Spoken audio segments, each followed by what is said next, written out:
And as we've been telling you, it's all about Generation Next, soca's Generation Next. And I have a young man here that is definitely part of the next generation of soca. I think he could be hearing his name for some time to come. Real name, I'm gonna do it like I was sprung on, I used to do it a long time. Real name, Akeem Chance, known in the soca world as Preedy. That's Preedy. Yep. That's the correct spelling. Correct spelling.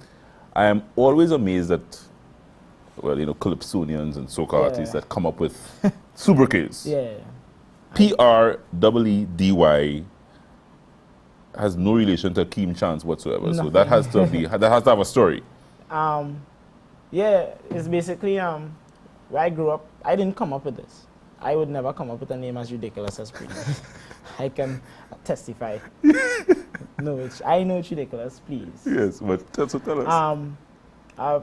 Growing up and stuff like that, I was one of the darker children, you know. So I was kind of picked on for the name, and for a while it got to me, it got under my skin, and I was annoyed all the time. All the time I was annoyed because You were picked on? Yeah, Right. I couldn't stand it. And until I finally started to accept the name. So when somebody called me or him out, yo, Preedy. Simple as that, and then it just stuck. It stuck, and I mean, weirdly enough, coming from where I'm from, calling a guy Preedy, it's norms. So I mean, it's just, to me, it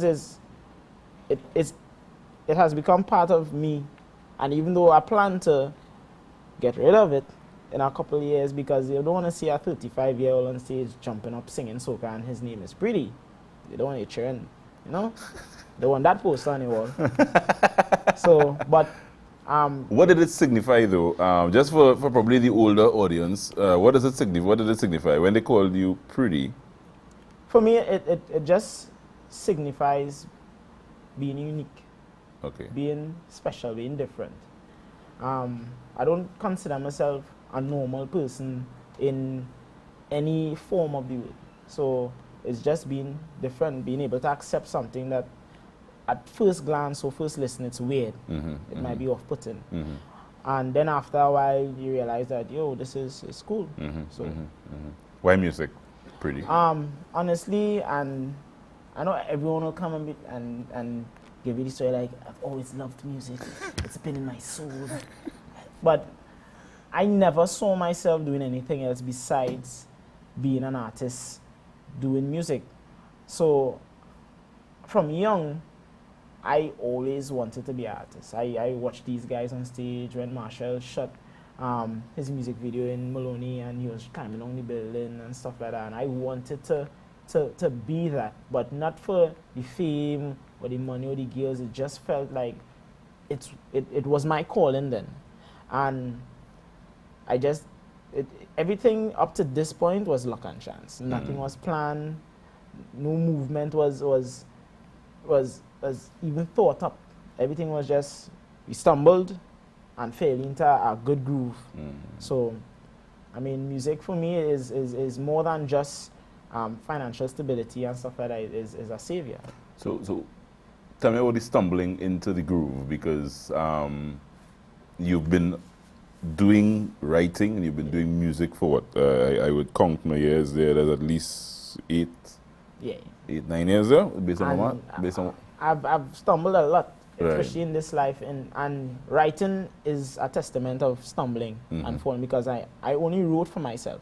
I've never written before. I've only been writing professionally 3 years. So I'm a baby in the writing world compared to the other established writers. So it was simply, I was trying to get into the industry. It was after the whole Soca Star era and stuff like that. You did Synergy Soca Star? I did. You came out of that? I came out right. second to last, and it was fun. Yeah? You came second to last? Second to last. Yeah. It was amazing. It was amazing. But it did something for you, obviously. Yes. I must say it aided in my stage presence, being able to step on a stage and being comfortable. It was like being put into a soca artist boot camp. Yes. For a couple of months. So honestly, Soca Star has a lot to play in me being able to know I like what I'm comfortable doing on stage, my sense of style, my vocal range, and all those things. So it aided. So it is a blessing being there. And after Soca Star, dead in the water, nothing. You went under the radar. Nothing. I reached out, I knocked on doors, and it was the same thing. I was turned around, I was ignored, and you know, when you go through these things as a young person, you build up a lot of hate, a lot of anger, and it's basically because we don't understand. Because just the same way I'm knocking on doors, there are probably 16, 17 other guys knocking on that same door, and being a person in a position whereas everyone expects you to help, you can't help everyone. So after a while, you will have to, all right, just randomly now. So I understand now, but at that point in time, it was tough. And I tried and stumbled, and then right before I was like, forget this music thing. This is not for me, clearly. Giving up was on the agenda for you? It was there. Yeah. Full stop. I was already ready to close this chapter of my life. A friend said to me, Steffi, who also writes with me from WeMad, he said, Precision Productions are having a writing competition, and I think you should enter. Mind you, I never wrote for anybody in my life. So I entered, and we got a reply soon after, and they were like, we like your style, we are interested in working with you guys, and that's how it started. And after that, I realized, I actually like writing. So you never, before that, Before that, the only song I ever, but I mean, it was in the same time frame of the writing competition. I wrote the winning song for Aaron Duncan in Junior Soca Monarchies, Only Went to Date. Right, okay. Yeah.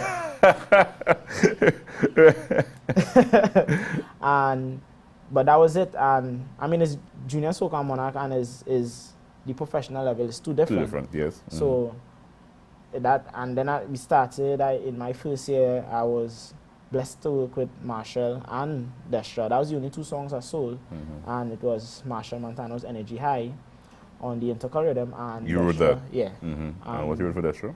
Destra was on the single barrel rhythm. Right. So, and then it just continued building. But I must say, work ethic plays a large part in how we get our music out. It plays a lot, because everyone watches you being young and feels like, laid back, and they don't want to work because it's for me. Yeah. It benefits no one else but me. Yeah. So in terms of getting a paycheck to write a song, the quicker I get it done, the quicker WeMad gets it done, the quicker we can get paid. Turnover. And now it comes into the same way as like a tailor.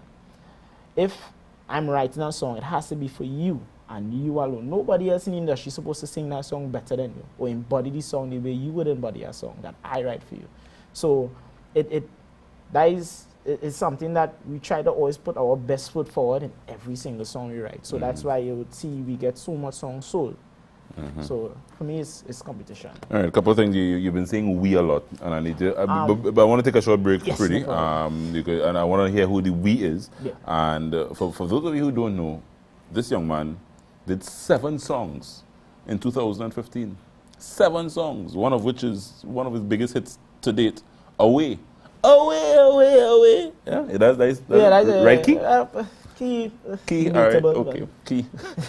Taking a short break. Sharing a cup this morning with Preedy. We're going to hear some of his music in a little bit. He's going to give us a little acapella so that you know exactly who this young man is. His name is Akeem Chance, in the soca world known as Preedy. Stay with us.